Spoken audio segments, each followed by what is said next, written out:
Ensuite, nous allons parler du traitement de l'hyperactivité motrice et de l'inattention chez les patients atteints de troubles du spectre autistique et plus particulièrement des psychostimulants.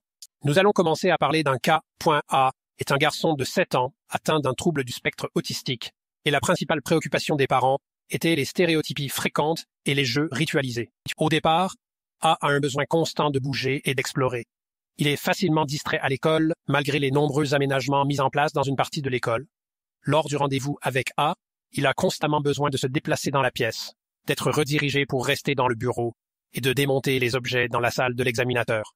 Il ne peut pas rester assis pendant une période prolongée pour les thérapies qu'il suit à l'école, comme l'ergothérapie ou l'orthophonie, et le fait qu'ils doivent constamment faire des pauses limite considérablement les progrès qu'il peut faire. Chaque fois qu'il y a moins de structure, A adopte des comportements répétitifs stupides et fait preuve d'hyperactivité, ce qui rend la gestion de l'enfant très difficile. Ce comportement constant de dépassement des limites et cette curiosité destructrice, qui consiste à démonter les choses, rendent les voyages en communauté très difficiles. Parlons donc un peu du traitement de l'hyperactivité et de l'inattention chez les patients atteints de troubles du spectre autistique.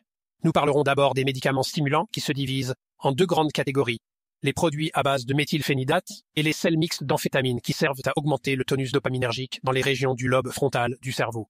Je vais commencer par vous parler d'un essai important réalisé par le groupe RUP sur le méthylphénidate pour le traitement de l'hyperactivité chez les enfants autistes. Le premier essai dont je vous parle a été réalisé sur 72 enfants âgés de 5 à 14 ans. Pour participer à cet essai, il fallait présenter des symptômes importants de TDAH en plus d'un diagnostic d'autisme, avec toute la gamme de sévérité des troubles du spectre autistique, depuis les personnes à haut niveau de fonctionnement jusqu'aux personnes à faible niveau de fonctionnement, avec une déficience intellectuelle concurrente. L'étude a été conçue comme un essai en double aveugle contrôlé par placebo d'une durée de 4 semaines, avec une période préliminaire de 7 jours, au cours de laquelle les sujets ont reçu une dose d'essai pour s'assurer qu'ils pouvaient tolérer le médicament stimulant. Dans le cadre de l'essai de 4 semaines en double aveugle contre placebo, les sujets recevaient chaque semaine une dose différente de méthylphénidate ou un placebo. Ces 3 niveaux de dosage étaient donc de 0,125 mg, 0,25 mg ou 0,5 mg, ce qui correspond à un dosage léger, modéré ou élevé. Il s'agit d'un dosage à libération immédiate, 3 fois par jour. La 4e possibilité était le placebo. Les cliniciens, les sujets et leurs soignants ne savaient donc pas quelle était la dose prise par l'individu, ni s'ils recevaient un placebo.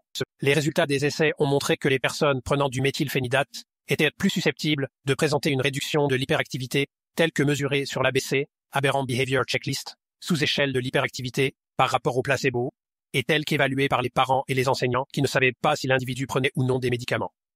Le taux de réponse au méthylphénidate est d'environ 50% chez les enfants autistes. Il a été jugé que 35 des sujets prenant du méthylphénidate étaient des répondeurs, contre seulement 9 pour le placebo.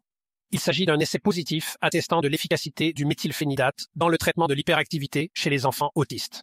Un grand nombre de sujets ont dû abandonner l'essai en raison d'effets indésirables, soit environ 18% des sujets, ce qui est élevé pour un essai. Les raisons pour lesquelles les personnes ont abandonné le traitement étaient liées à une irritabilité accrue, à l'insomnie ou à une diminution de l'appétit. Un autre effet secondaire important observé dans cette population de patients était le retrait social. Le retrait social est évidemment une préoccupation majeure dans cette population de patients, car les difficultés sociales sont déjà un problème important. Tout effet secondaire susceptible de diminuer l'intérêt social d'un individu ou d'aggraver son retrait social est donc un effet secondaire problématique dans l'autisme. Il s'agit d'un effet secondaire dépendant de la dose. Ainsi, plus la dose de méthylphénidate est élevée, plus le risque de retrait social est important. Le retrait social est un effet secondaire important à surveiller lors de la prescription de stimulants à des enfants atteints de troubles du spectre autistique. Un essai de suivi réalisé en 2017 a montré que le méthylphénidate à action prolongée était mieux toléré. Le nombre de sujets qui ont dû abandonner était plus faible. Il s'agit d'un essai de moindre envergure, mais il suggère que les formes de stimulants à longue durée d'action pourraient être mieux tolérées par les patients atteints de troubles du spectre autistique. L'approche clinique du traitement de l'hyperactivité motrice et de l'inattention doit inclure le méthylphénidate et les sels mixtes d'amphétamine. S'il existe déjà des problèmes co-occurrents d'irritabilité qui pourraient inciter un clinicien à utiliser ces autres médicaments non stimulants avant les stimulants, les cliniciens peuvent envisager des médicaments alternatifs tels que les alpha-agonistes ou l'atomoxétine.